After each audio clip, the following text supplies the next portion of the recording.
It was supposed to be just another Friday night panel on MSNBC. 4 guests, 1 anchor, 30 minutes of predictable political theater. Viewers knew the drill, soundbites, posturing, maybe a heated quip or two before the commercial break. But Congresswoman Jasmine Crockett didn't show up to play the game. She sat in the second chair from the left, her black tailored blazer crisp against the studio lights, simple gold studs glinting in her ears. Under her arm, she clutched a folder, as if it held a heartbeat, something alive and dangerous. The host, Clint Brower, started with the usual polite banter about ethics investigations clogging up DC's corridors. Crockett waited nodding as the other panelists droned on. But when Clint turned to her, the air shifted. She didn't hesitate. "Before we pretend this is just about Hunter Biden or some random ethics review," she said, her voice steady as steel, "maybe we need to talk about the emails no one wants to touch." The table fell silent. Clint blinked, caught off guard. "Congresswoman, what emails are you referring to?" She placed the folder on the table, with deliberate care opened it, and slid out a printed document, 3 pages double-spaced, highlighted in neon yellow. "These," she said, "are from an anonymous source. Internal communications between a Trump associate and a finance firm out of Mesa, Arizona. They mention routing legal funds through a shell company to cover campaign-related costs." A panelist coughed, another looked away, avoiding the camera's gaze. Clint tried to regain control. "Just to be clear, we haven't seen or verified." Crockett cut him off, her voice rising just enough to command attention, not anger, but resolve. "I didn't come here to be polite. I came here because people are playing dumb while bending the rules in broad daylight. The name of that shell company, Firefly Atlantic Holdings.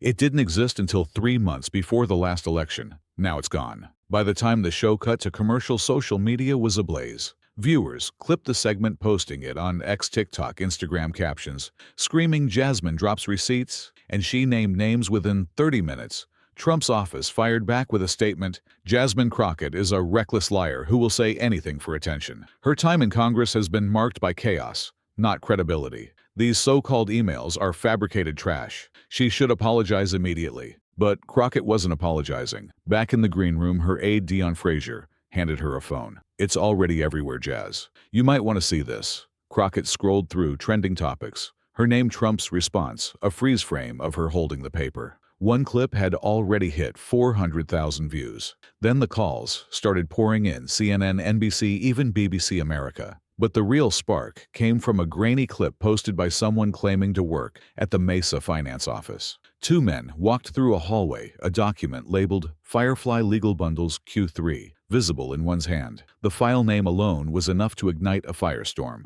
It wasn't just the content that gripped people. It was Crockett's delivery, calm, defiant, unflinching. She didn't stumble or hedge. People weren't used to seeing politicians take risks like that live on air with no safety net. Not everyone was impressed, though. Right-wing commentator Lyle Brenner called her a theater kid with a grudge, warning it was dangerous for elected officials to weaponize rumors. But something about her conviction, the way she stared into the camera and said, "I'm not scared of his Twitter account or whatever it is," now stuck with people. It lingered. Crockett had stirred something too big to contain. Stepping out of the MSNBC building in Midtown Manhattan, she was already a headline. Her phone buzzed nonstop, notifications from staff, reporters, even old college classmates she hadn't spoken to in years. She ignored most of them, sliding into a black SUV, leaning her head back and exhaling. Dion, riding shotgun, glanced over. "Jazz, you just poked the biggest bear in American politics." "You good?" Crockett didn't answer right away. She stared out the window at the passing city lights. If he was really as tough as he pretends to be, he'd show up in court instead of raging online. Meanwhile,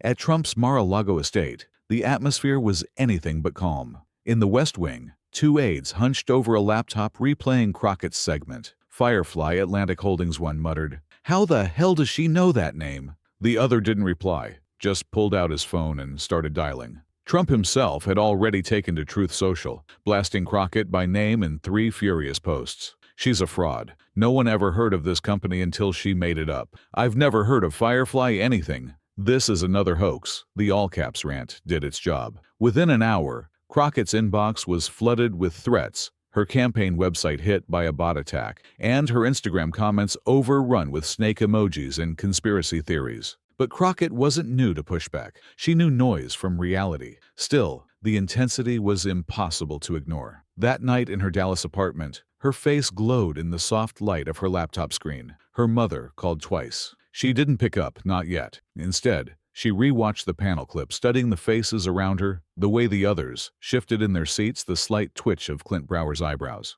That's when she knew. She hadn't just touched a nerve. She'd hit something buried deep. On Capitol Hill, Democrats scrambled. A few quietly praised her boldness in private texts, while others worried she'd gone too far too fast. A longtime senator from Oregon called her staff directly. She needs to walk it back a little. There's no political cover if this turns out to be fluff. But Crockett didn't walk anything back. The next morning on CNN's State of the Union, she doubled down. If you don't want the truth on live TV, she told host Kristen Delar, don't invite me. I'm not here for sound bites. I'm here to ask why a company with no employees, no website, and no paper trail was sending six-figure payments to attorneys handling election lawsuits. Kristen leaned in. You're accusing the former president of laundering legal expenses through a shell company. I'm saying someone needs to investigate. I don't care what party they're from. By noon, hashtags like "Nah War, Crockett vs. Trump," and Firefly emails trended worldwide.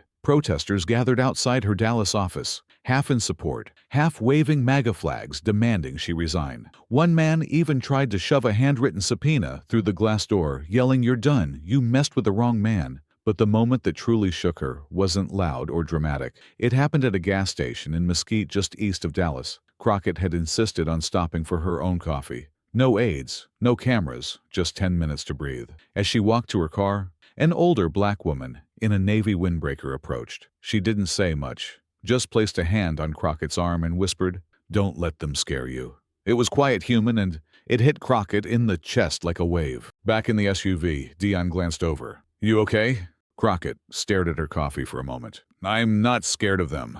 I just hate that they think they're untouchable." While Crockett stood firm, someone else was digging quietly. Monday morning arrived heavy. No sunlight slipping through the blinds. Just the thud of early emails and the weight of too many eyes watching. Jasmine Crockett walked into her Dallas office in sweats, and a ball cap an intentional choice. She wasn't there to be seen. She was there to ask questions. The office was silent as she entered. Dion had laid out a printed copy of the emails, now scribbled with red pen notes in the margins. Next to it, a post-it with one word, Mesa. Crockett didn't sit. She stood over the desk, flipping through the pages. The emails weren't long, but they were specific, just enough to raise flags without being conclusive. Phrases like, "Transfer complete" and "Firefly needs the second invoice to reflect consulting not legal" stood out. One email mentioned a date, October 14th, 2020. Another listed a contact, Drew Bellamy. "Who the hell is Bellamy?" Crockett muttered. Dion walked in, holding a steaming mug. "We ran a background check. He's not in any government database, but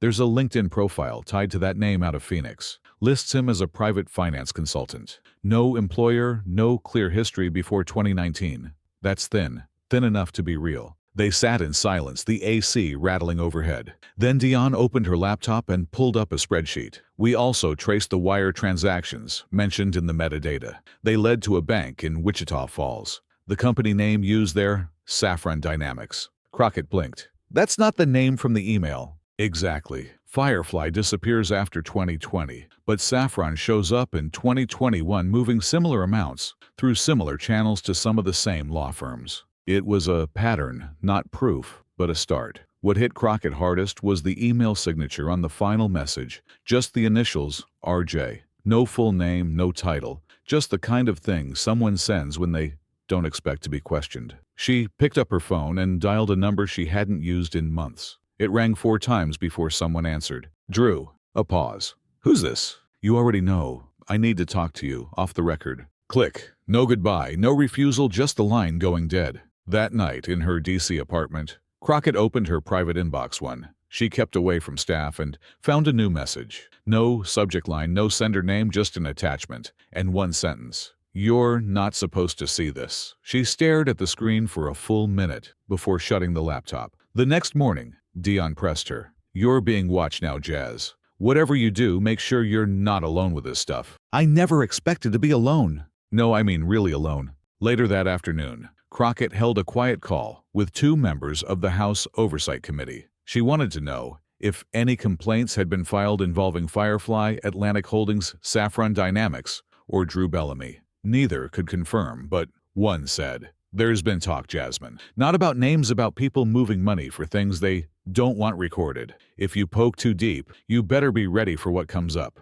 That night, as she tried to sleep, a voicemail came through. No caller ID, just a man's voice, calm and deliberate. "You don't know who you're messing with. Stay in your lane." She played it twice, letting it sit in the silence of the room. Staying in her lane had never been her strength. Someone had just made it personal. The parking lot behind the old train museum in Arlington was half empty, cracked pavement lined with fading yellow stripes. It was just after 6 p.m., the sun low behind heavy clouds, the air thick with late spring humidity. Jasmine Crockett stood with her hands in her pockets, scanning every car that pulled in. A dark gray sedan circled the lot twice before parking across from her. The driver's window lowered halfway. "You alone?" the man asked. She gave a small nod. "You, Drew." He stepped out cautiously. Jeans, hoodie, sunglasses, despite the fading light. Up close, he looked younger than she'd expected, late 30s. Not polished, but not careless. "You said no press," he said quietly. "No press, no recording, just answers." He handed her a flash drive. "Everything I saved before they told me to delete it. Files, meeting notes, contact lists. I don't know what you're looking for, but this is what I've got." Crockett took it but didn't move. "Why now?" "Because I don't like being used, and because Firefly was never supposed to be permanent. It was a burner. One job, then vanish." "You were part of that." He exhaled hard. "I didn't know the whole game at first. They told me it was consulting for campaign security, nothing illegal. But once I saw the names on the invoices, attorneys not even licensed in Texas, payments labeled as equipment rentals for locations that don't exist." He trailed off. "And the initials RJ?" Drew glanced away. "Can't say. That's the one line I won't cross." "Then why even show up?" "Because you're the first one crazy enough to say it out loud on TV." There was a moment of silence, just the distant hum of traffic and a dog barking behind the fence. She pulled out a small notepad. "Saffron Dynamics. You know that name?" He flinched, just barely. "Yeah, Firefly's ghost. They started folding Firefly's assets into it after the election. You're not wrong to link them." "And who runs it?" He looked down. "Same people, just under a different LLC in Nevada." She scribbled that down, flipping the notepad shut. "Can I ask you something?" Drew said. "Go ahead." "Why you? Why are you doing this when most of them either play it safe or play pretend?" She looked at him, tired but serious. "Because if I don't, they win twice." That sat heavy in the air. Drew stepped back. "Don't try to contact me again. I won't respond. I don't want protection. I just want out." He turned, climbed into his car, and drove off, without another word. Crockett stood there for a few minutes, fingers tight around the flash drive. She didn't have all the answers, but she had more than before. Back in her car, she locked the doors and plugged the drive into a secure laptop. Folders opened, transactions, names she recognized from law, real estate, campaign finance. A memo with the subject line, "Election Compliance Workaround Structure. Do not distribute." Caught her eye. It wasn't hard proof, but it was smoke enough to lead to fire. That night, back in her Dallas apartment, she sent a single email to a contact at ProPublica. Subject line, "We need to talk. Off record." Dion called 5 minutes later. "You all right?" "Yeah." "You get anything?" "Yeah." A pause. "You're not sleeping tonight, are you?" Crockett smiled faintly. Didn't plan on it. But while she connected dots, others worked just as fast to erase them. By Wednesday, the noise turned into a storm, not just from the media, who circled like hawks, but from inside her own camp. Whispers about strategic risk became blunt warnings from fellow House Democrats. One congressman from Pennsylvania said it outright on a group call. "You're not a prosecutor, Jasmine. We already have committees for this." She didn't flinch. "And what have those committees done exactly?" "Hold hearings no one watches and let people skate." The line went silent. Outside her circle, people were watching. The MSNBC clip crossed 3 million views. Political podcasts dedicated emergency episodes to the Firefly Files. Questions came from voters, federal journalists, watchdog groups, even anonymous Reddit users digging into LLC registries and campaign filings. The pressure wasn't just public, it was personal. In her Dallas district office, Crockett sat across from Dion, the flash drive plugged into her laptop. "This isn't just money moving around," Dion said, tapping her fingers nervously. "Some of these names, they're connected to real contracts. That one, Gerald Clint, got a no-bid state contract for election tech 2 months after a payment from Saffron. He's on the donor list twice, once under his name, once under a PAC tied to a small charter school in Lubbock." Jasmine stared at the screen. jaw tight. So they're hiding donations under school funding now. Looks that way. Outside, faint protest chants filtered through the windows. Supporters with signs bearing her face stood alongside Trump loyalists, waving flags, yelling about fake news. The police stood bored, waiting for a reason to intervene. Her phone buzzed. Expecting another news request, she answered. Instead, it was Senator Lauren Banner, a calculated Democrat from the Senate. "I'm not calling to scold you," she began. "I just need to know, is it real?" Crockett paused. "Yeah, it's real. Just not all of it yet." Banner's voice dropped. "Then be smart. You don't have to drop the hammer all at once. Build it, back it up. Don't give them an inch to discredit you." That was the thing. Crockett wasn't trying to destroy Trump with one move. She wanted transparency, not theater. But people were choosing sides. In the press, on the House floor, even in her office. One junior aide, Kira, spoke up late that night, when only 3 of them remained. "I'm just gonna say it. What happens if this takes you down instead? They'll call it political sabotage. You know that, right?" Jasmine looked up from her screen. "Yeah." Kira hesitated. "Just be sure you're ready for what happens when they don't come for you with words anymore." There was no fear in her face, just honesty, the kind of concern born from respect, not doubt. That night, Crockett slept 3 hours, woke at 4:15 a.m., and stared at the ceiling until sunrise. By morning, the New York Times ran a piece. Crockett's claims gained traction. Is the Firefly Trail real? They referenced the ProPublica request and quoted an unnamed source close to a federal campaign finance inquiry. No denials, just quiet movement. Then came an email, not from Drew, unsigned, but with an attachment and invoice labeled Litigation Transport Package. Palm Beach, dated October 19, 2020. Vendor, Saffron Dynamics. Amount, $97, $200. Crockett called Dion in from the hallway. "This isn't over." Dion shook her head. "No, it's starting."